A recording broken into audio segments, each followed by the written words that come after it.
Canada نے 2 سال کے لیے پاکستان سمیت تمام ممالک سے آنے والے بین الاقوامی طلبہ کے ویزوں کے اجراء کی حد مقرر کر دی ہے اور ان میں 35% کی کمی کا اعلان کر دیا ہے۔ بین الاقوامی طلبہ و طالبات کسی بھی پرائیویٹ کالج میں داخلہ لے کر ویزا حاصل نہیں کر سکیں گے اور نہ ہی پوسٹ گریجویٹ کے طالب علم اسٹوڈنٹ ویزا کے ساتھ اپنے اہل خانہ کو کینیڈا بلا سکیں گے۔ بیورو چیف دنیا نیوز کینیڈا ندیم طفیل ماہر امیگریشن حارث فاروق کے ساتھ گفتگو کر رہے ہیں، آئیے آپ کو دکھاتے ہیں۔ جی سر، یہ جو نئی پالیسی بنائی ہے امیگریشن کینیڈا نے، اس پر جو پاکستانی طالب علم ہیں ان پر کیا اثرات ہوں گے آنے والے وقت میں؟ جی میرے خیال میں کوئی بہت بڑے اثرات مرتب نہیں ہوں گے۔ اس کی میں آپ کو وجہ بتاتا ہوں کیونکہ میں خود ایک امیگریشن کنسلٹنٹ ہوں اور ہم بہت بڑی تعداد میں پاکستانی اسٹوڈنٹس کو لاتے ہیں تو ہم اس کی میکینکس کو سمجھتے ہیں۔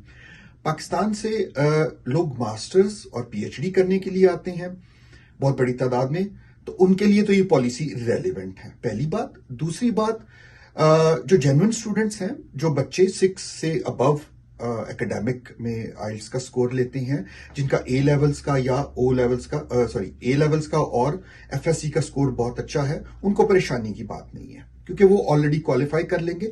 اور اس میں جو ایک اور اہم چیز ہے، پاکستانی اسٹوڈنٹس پرائیویٹ کالجز میں نہیں آتے، وہ اچھی یونیورسٹیز میں آنا چاہتے ہیں، اچھے کالجز میں آنا چاہتے ہیں، تو میرے خیال میں کوئی بہت بڑا امپیکٹ پاکستانی اسٹوڈنٹس پر نہیں پڑے گا۔ جی ہر صاحب، اس پالیسی کی کیا ضرورت تھی؟ یہ کینیڈین حکومت نے ایسا کیوں کیا؟ جی یہ بہت اچھا سوال ہے۔ کینیڈا میں جنرلی ہاؤسنگ شارٹیج چل رہی ہے اور یہ بہت بڑا پولیٹیکل ایشو بن چکا ہے۔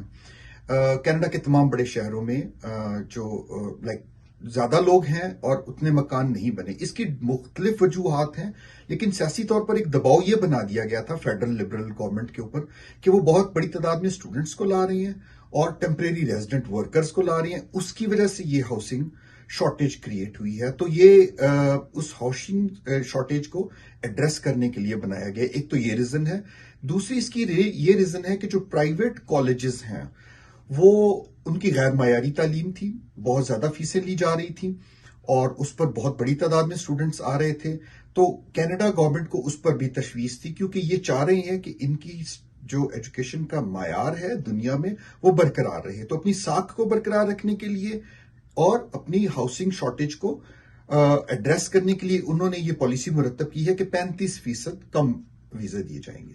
ہر صاحب، جن اب اسٹوڈنٹ کے ابھی تک ویزا لگ چکے ہیں، کیا یہ پالیسی ان کو کسی لحاظ سے افیکٹ کرے گی یا نہیں؟ جی اگر آپ نے کینیڈا کے لیے اسٹڈی پرمٹ اپلائی کیا تھا اور اس پالیسی کے اناؤنس ہوتے وقت یا ہونے سے پہلے اگر آپ کے ویزے لگ چکی ہیں یا ایون پالیسی کے اناؤنس ہونے کے بعد بھی آپ کا ویزا لگتا ہے، تو آپ پر اس نئی پالیسی کا اطلاق نہیں ہوگا۔ یا سادہ لفظوں میں یہ کہیں کہ اگر آپ نے پروسیس کچھ مہینے پہلے شروع کر دیا تھا اور اب آلریڈی آپ ویزا لینے کی سٹیج پر ہیں، تو پھر آپ کو اس سے پریشان ہونے کی ضرورت نہیں ہے۔ جو طالب علم آلریڈی کینیڈا کے اندر موجود ہیں اور پڑھ رہے ہیں، ان پر یہ پالیسی کیا اثرات مرتب کرے گی؟ جی جو اسٹوڈنٹس آلریڈی کینیڈا میں پڑھ رہے ہیں ان پہ اگر وہ اپنا اسٹڈی پرمٹ رینیو کرنا چاہتے ہیں ان پر اس کا اطلاق نہیں ہوگا، وہ آرام سے رینیو کر سکتے ہیں، ٹھیک ہے۔ کسی نئے پروگرام میں جانا چاہ رہے ہیں وہ تو بھی اس پہ اطلاق نہیں ہوگا۔ ہاں، جو اسٹوڈنٹ آلریڈی یہاں پہ پڑھ رہے ہیں اور پرائیویٹ کالجز میں تھے ان کو پوسٹ گریجویٹ ورک پرمٹس 1 ستمبر سے پہلے تک دیے جائیں گے، اس کے بعد ان کو